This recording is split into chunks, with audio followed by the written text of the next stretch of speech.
আসসালামু আলাইকুম প্রিয় দশম শ্রেণীর শিক্ষার্থীরা। আচ্ছা, তোমাদের কুমিল্লা বোর্ড 2026 এসে আলু প্রতিফলের ম্যাথটা তোমাদের খুব সহজে করাবো। দেখো, তোমরা ম্যাথটা একবার শুধু করে দেখো, দেখবে তো খুব ইজি, ঠিক আছে। আর যদি তোমরা যে ম্যাথটা বুঝো না বা যে বোর্ডের কোশ্চেন গুলো তোমরা বুঝবে না, physics, chemistry, biology, higher math, math, এই পাঁচটা সাবজেক্ট তোমরা আমার সাথে শেয়ার করবে, ঠিক আছে। অর্থাৎ কমেন্টে তোমরা তোমাদের মতামতটা লিখবা, তোমরা কোন বোর্ড চাও, কি চাও, সবগুলো আমাকে বলবা। আমি তাহলে তোমাদেরকে একদম সুন্দর করে সবগুলো উপস্থাপন করব। তো কথা না বাড়িয়ে আমি ম্যাথে ফোকাস দিই। দেখো কি বলছে, কুমিল্লা বোর্ড 2026। দেখো এখানে দেখো, ফি ফি মানে হচ্ছে বিন্দুটাকে বলা হয় মেরু, এইটাকে বলা হয় ফোকাস দূরত্ব, এটাকে বলা হয় বক্রতার কেন্দ্র, ঠিক আছে। আর এটা হচ্ছে লক্ষ্য বস্তু। দেখো এখানে এখানে কিন্তু দেখো চিত্র 6টা আছে। এটা হচ্ছে অবতল দর্পণ, অবতল দর্পণ, উত্তল দর্পণ। এখানে বেসিক একটা বিষয় আছে। এই জিনিসগুলো তোমরা যদি না বুঝো তাহলে আমাকে তাও বলবা, ঠিক আছে। আমি কিন্তু একদম তোমাদের বলছি, তোমাদের বড় ভাই হয়ে সবগুলো জিনিস তোমাদেরকে একদম ফ্রিতে বুঝাবো, ঠিক আছে। তোমরা শুধু কমেন্টটা করবা।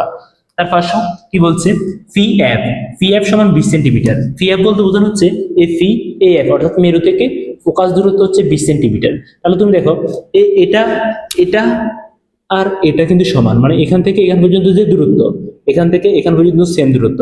তাহলে এটা যদি তোমার 20 সেন্টিমিটার হয়, এটা যদি তোমার কত 20 সেন্টিমিটার হয়, তাহলে এখান থেকে এখান পর্যন্ত তোমার কত হবে, এখান থেকে এখান পর্যন্ত তোমার 20 সেন্টিমিটার হবে, ঠিক আছে। আর বলছে ফি বি সমান 50 সেন্টিমিটার। তাহলে এটা হচ্ছে ফি, এটা হচ্ছে ভি। তাহলে এখান থেকে এখান পর্যন্ত কত সেন্টিমিটার, 50 সেন্টিমিটার। তাহলে দেখো এই এতটুকু, তাহলে বিসি থেকে 10 সেন্টিমিটার, বুঝছো। তোমাকে বলছে কি বিম্বের দূরত্ব নির্ণয় করতে বলছে। বিম্বের দূরত্বকে ভি দ্বারা প্রকাশ করা হয়। তাহলে তোমরা এখানে লিখবা, দেওয়া আছে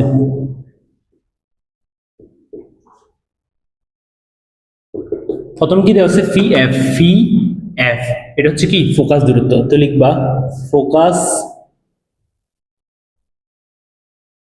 দূরত্ব, ফোকাস দূরত্বকে এফ দ্বারা প্রকাশ করা হয়।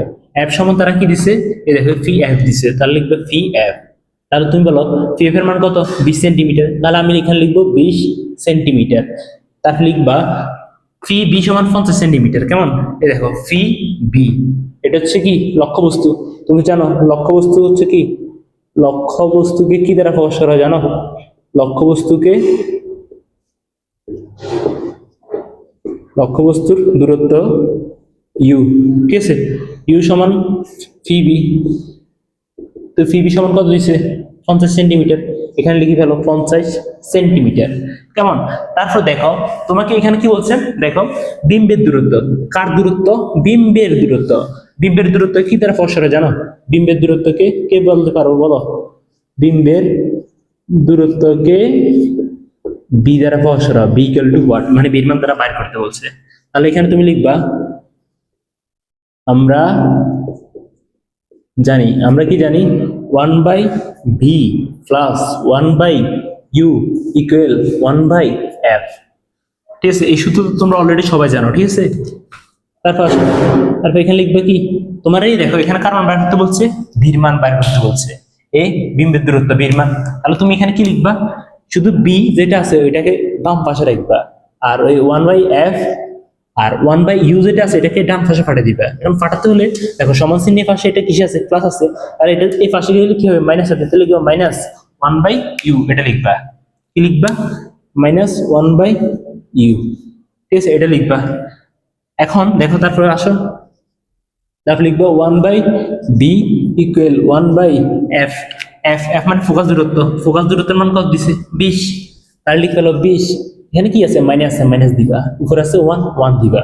তারপর আছে কি ইউ, ইউ মানে কি লক্ষ্যবস্তু দূরত্ব হচ্ছে 50, তো লিখে ফেলো 50। কেমন, তারপর এখানে কি লিখবা 1/b সমান, এইখানে আসি তুমি একটু লসাগু করবা, 20 এবং 50 লসাগু করো, 20 এবং 50 লসাগু, দুইটা জোড় সংখ্যা 2 দিয়ে যায়, 2 দিয়ে ভাগ করলে 10, এটা হবে 25। কেমন, আর এর বের হয়ে যাবে 5 দিয়ে, 5 গুণ কত 10, 5 5 25। তাহলে এখানে কি করবা, 2 গুণ 5 গুণ 2 গুণ 5 গুণ 2 গুণ 5 গুণ করো 5 গুণ 10, 10 দুগুণে 20, 5, তারপর 20 এর লগে 5 গুণ করলে হবে 100। অর্থাৎ এটা যদি তুমি ক্যালকুলেশন করো তাহলে কত হবে, 100 হবে। তাহলে এখানে আসলে লসাগু হচ্ছে 100। তারপর দেখো এখানে 100-তে আসি, ফুলাফানরা যে জায়গায় ঠিক ভুল করে আমি তোমাদেরকে ঠিক ওই জায়গায় দেখাচ্ছি। দেখো এখানে আসি, তোমাকে একটা কথা সবসময় মাথায় রাখতে হবে, হর দিয়ে ভাগ করবা, মানে এই হর দিয়ে ভাগ করবা, ঠিক আছে। তারপর লবে যেটা আছে ওটার সাথে গুণ করবা, তাহলে হরকে হর দিয়ে ভাগ করো, এই 100/20 কত হবে? 5। ওই যে 5টা বার হয়েছে না, 5টার সাথে লবকে গুণ করবা, তাহলে কত হবে? 5/20। তাহলে এখানে কত হবে বলো? 20কে 100 থেকে 20 দিয়ে ভাগ করো, কত হবে? 5/12। 5 কে লবের সাথে গুণ করো, গুণ করলে 5 হবে, 5 লিখলাম, মাইনাস তো মাইনাস দিলাম, ঠিক আছে। তারপর এখানে আছে 50, এখানে আছে 100, তাহলে 100, তাহলে এখানে 50/100/50 দাও, তাহলে 2 হবে, লবের সাথে গুণ করো, 2 একে 2, তাহলে এখানে 2 বাইর হবে, ঠিক আছে। তারপর আসো, তারপরে এখানে আছে কত? 1/b, আর এখানে আছে 100, আর তোমার এখানে কত আছে? 5-2, তার মানে এখানে হবে কত? 3 হবে। তারপর আসো 1 এখানে এবারে লিখবে কি জানো? উল্টে দিবা b, আর 100-কে এখানে লিখবা আর নিচে 3 লিখবা, মানে উল্টে দিলাম, 1-কে নিচে লিখলাম আর b কে উপরে লিখলাম, কেমন? তো এটা লেখা যায় কথা না লেখা কথা, তো এই জন্য আমি আর লিখলাম না। b = 100/3 দাও, ক্যালকুলেটর কই? ক্যালকুলেটর এই তো দেখো, 100/3, তাহলে তোমার 33.33, ঠিক আছে। এই দেখো এখন এখানে তুমি এককটা কি বসাবে এটা ডিপেন্ড করতেছে, এগুলো কি সেন্টিমিটার ছিল না, তাহলে এইটা কি হবে? সেন্টিমিটার হবে। এটাই তোমাদের আনসার। বলো প্রিয় শিক্ষার্থীরা, তোমরা এটা বুঝছো না? খুব ইজি না অঙ্কটা? এটা তো খুব ইজি, কিন্তু আরো হার্ড হার্ড ম্যাথ আছে, ঠিক আছে। এগুলো যদি তোমরা না বুঝো তাহলে কমেন্ট করো, আমি তোমাদেরকে বলছি বড় ভাই হয়ে তোমাদেরকে সবকিছু সুন্দর করে বোঝাবো ইনশাআল্লাহ। এটা আমার তোমাদের সাথে কি প্রতিশ্রুতিবদ্ধ, তোমরা শুধু আমাকে বলবা।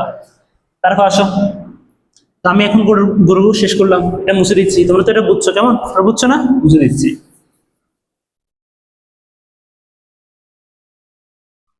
তারপর আসো, কি বলছো? উদ্দীপকের দর্পণটি কোথায়? বস্তু, এখানে দেখো এই বস্তু, বস্তু বলছে না, বস্তুটার মানে বুঝছো? বস্তু বলতে বোঝানো হচ্ছে লক্ষ্য বস্তু, মানে এই লক্ষ্য বস্তু এটা কোথায় স্থাপন করলে প্রতিবিম্ব গঠিত হয় হয় না। তা কিসের মাধ্যমে দেখা যাচ্ছে? রশ্মি চিত্র, মানে চিত্রের সাহায্যে তা তোমাদেরকে বিশ্লেষণ করতে বলছে। তাহলে আসো, এটা তোমরা কিভাবে সমাধান করবা? এটা কিভাবে সমাধান করবে দেখো, আগে তোমাকে এটা বুঝতে হবে যে রুলস অফ 6, মানে চিত্রের মধ্যে কয়টা জায়গা আছে? একটা হচ্ছে মেরু, আর একটা হচ্ছে তোমার বক্রতার কেন্দ্র, ঠিক আছে। বক্রতার কেন্দ্র এবং ফোকাস দূরত্বকে অর্ধেক করি তুমি কি পাইবা? ফোকাস দূরত্ব পাইবা। এখন আসো, তাহলে এটা হচ্ছে পজিশন নাম্বার 1, এটা হচ্ছে পজিশন নাম্বার 2, এটা হচ্ছে পজিশন নাম্বার 3, এটা হচ্ছে পজিশন নাম্বার 4, এটা হচ্ছে পজিশন নাম্বার 5, পজিশন নাম্বার 6, ঠিক আছে। এটা হচ্ছে পজিশন নাম্বার কত? 1 2 3 4 5 6। দেখো আমি কিন্তু এখানে জানি প্রতিবিম্বটা কোথায় স্থাপন করলে, বস্তুটা কোথায় স্থাপন করলে প্রতিবিম্ব পাওয়া যাবে না, এটা আমি জানি। কত নম্বরে পাওয়া যাবে না? 5 নম্বরে পাওয়া যাবে না, ঠিক আছে। এখানে কিন্তু একটা বেসিক জিনিস আছে, এই বেসিক জিনিসটা যদি তুমি না বুঝো তাহলে আমাকে কমেন্ট করবা, ঠিক আছে। আর এই বেসিক জিনিসটা কি দেখো, আমি তো 5+1, এখানে দেখো, এখানে এটা হচ্ছে মানে 5-এর সাথে কত যোগ করলে 6 হবে? 1 যোগ করলে 6 হবে। তাহলে 1 নাম্বারটা হচ্ছে অসীম, অসীম, কেমন? অসীমই তাদের বিম্ব গঠন হবে, তাহলে এখানে 5 নাম্বারটা হবে। আর এটা যদি না বুঝো, আমি তো বলছি বেসিক, আমি তোমাদেরকে বুঝাবো, তোমরা শুধু কমেন্টটা করো, ঠিক আছে। তাহলে আসো, এটা কিভাবে সমাধান করবা? উদ্দীপকের দর্পণটি কোথায় বস্তু স্থাপন করলে প্রতিবিম্ব গঠিত হয় না, আর রশ্মি চিত্রের সাথে বিশ্লেষণ করা। তাহলে আমি এখানে লিখবো, এখানে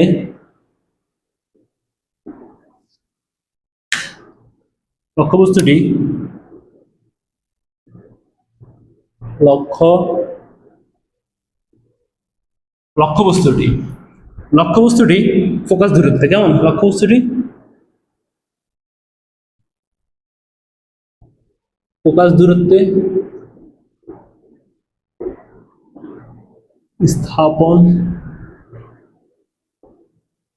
করলে প্রতিবিম্ব গঠিত হয় না, তা রশ্মিচিত্রের সাহায্যে অঙ্কন করা হলো, ঠিক আছে। তারা বলছে না রশ্মি চিত্রের সাহায্যে অঙ্কন করি, তারা বিশ্লেষণ করতে বলছে, এই জন্য আমি লিখছি, কেমন? তাহলে কিভাবে লিখবে প্রথমে? এটা হচ্ছে কি দর্পণ? উত্তল অবতল দর্পণ। অবতল দর্পণ তোমরা চিনো, অবতল দর্পণে এগুলো কি বাইরে ফেরা লাগানো থাকে, আর উত্তল দর্পণের ভিতরে ফেরা লাগানো থাকে। এগুলো হচ্ছে বেসিক জিনিস, কেমন? তো আসো, তাহলে প্রথমে এটা হচ্ছে যেহেতু উত্তল দর্পণ, তো আমি উত্তল দর্পণ রাখতেছি। তোমরা প্রথমে এটা কি আঁকবে জানো? এটা কিভাবে আঁকবা? এটা প্রথমে তোমরা একটা পেন্সিলের ভিতর কম্পাস নেবে, অর্থাৎ কম্পাসকে পেন্সিলের সাথে অ্যাটাচ করবা। অ্যাটাচ করার পরে এখানে কেন্দ্রটা এখানে দিবা, ঠিক আছে? এখানে বসাই এটা আঁকবা সমান করে। যেটা কেন্দ্র দিবা সেটাকে বলা হয় বক্রতার কেন্দ্র, ঠিক আছে?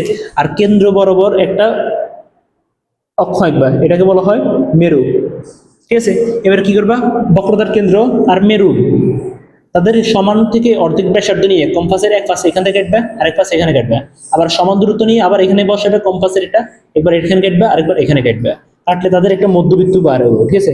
মধ্যবিন্দু বাইরে হবে। এটা কিন্তু আমি এখন বোর্ডে যেটা আঁকতেছি নিজের মতো নিয়ে নিচ্ছি, তোমরা কিন্তু এটা খাতা আঁকার সময় কম্পাসের সাথে পেন্সিল অ্যাটাচ করে আঁকবা। আর যদি না পারো তাও কমেন্টে বলবা, আমি একদম ওই ভিডিও নিয়ে একদম খাতা কলমে কি তোমাদেরকে এঁকে দেখাবো ইনশাআল্লাহ। তার পাশে এটা হচ্ছে কি? এটা হচ্ছে তোমার ফোকাস দূরত্ব। ফোকাস দূরত্বকে এর দ্বারা ফোকাস করা হয়, ঠিক আছে? আর এটা হচ্ছে অসীমের অবস্থান দিলাম, কেমন? আমি কি বলছি? লক্ষ্য বস্তু কোথায় স্থাপন করতে হচ্ছে? ফোকাস দূরত্বে।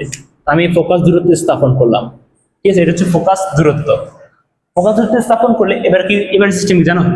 প্রধান অক্ষের সমান্তরালে একটা আলোকরশ্মি আঁকতে হবে, প্রধান অক্ষের সমান্তরালে, ঠিক আছে? এটা দিলাম, প্রধান অক্ষের সমান্তরালে একটা আলোকরশ্মি অঙ্কন করলাম, কেমন? এবারে প্রধান অক্ষের সমান্তরাল আলোকরশ্মি আপাত করার পরে সেটি প্রধান ফোকাস দিয়ে প্রতিফলিত হয়ে যাবে, প্রধান ফোকাস দিয়ে প্রতিফলিত হয়ে যাবে। এবারে কি করবা? আরেকটি আলোকরশ্মি বক্রতার কেন্দ্র থেকে স্থাপন করবা, ঠিক আছে? তাহলে এটা একবার এদিকে যাবে, আরেকবার এটা এদিকে প্রতিফলিত হয়ে ফিরে আসবে।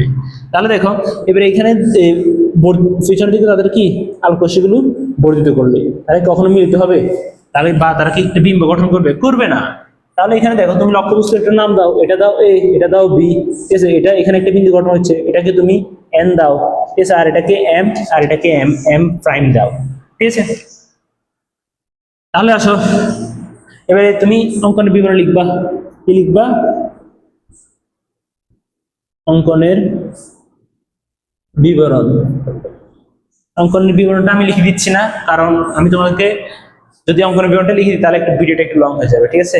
আমি তো বলছি, তোমাদের কথা দিচ্ছি, তোমরা যদি না পারো তাহলে আমাকে বলবা, ঠিক আছে? তাহলে অঙ্কন বিবরণটা কিভাবে লিখবা? প্রথমে লিখবা চিত্রে M M prime, M C M prime একটি অবতল দর্পণ। অবতল দর্পণের সামনে অর্থাৎ ফোকাস দূরত্বে একটি লক্ষ্যবস্তু স্থাপন করা হলো। লক্ষ্যবস্তু এ থেকে একটি আলোকরশ্মি প্রধান অক্ষের সমান্তরাল আহত করলে সেটি প্রধান ফোকাস দিয়ে প্রতিফলিত হয়ে যায়, ঠিক আছে? আরেকটি আলোকরশ্মি বক্রতার কেন্দ্র বরাবর আবদ্ধ করলে সেটি আবার সে পথে ফিরে আসে, কেমন? এবার প্রতিফলিত রশ্মি দুটিকে পেছনের দিকে বর্ধিত করলে তারা অসীমে গিয়ে মিলিত হয়, ঠিক আছে?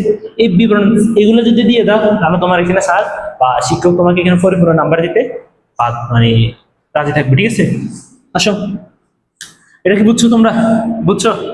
বুঝলে বুঝলে ভালো, আর না বুঝলে কমেন্ট করবা, ঠিক আছে? আল্লাহ হাফেজ।